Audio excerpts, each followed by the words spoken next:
This is the reason why that I trade so much and analyze the chart for hours and hours of every day. At pati pinako because I wanna buy Mario in McDonald's. So yeah, that's the reason why.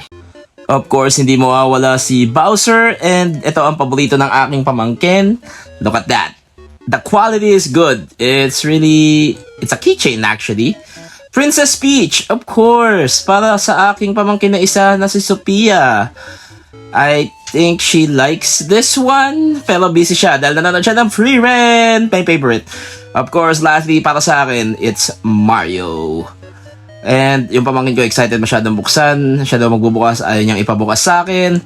And when we got it, it's weird, yeah, I think it's a religious pose.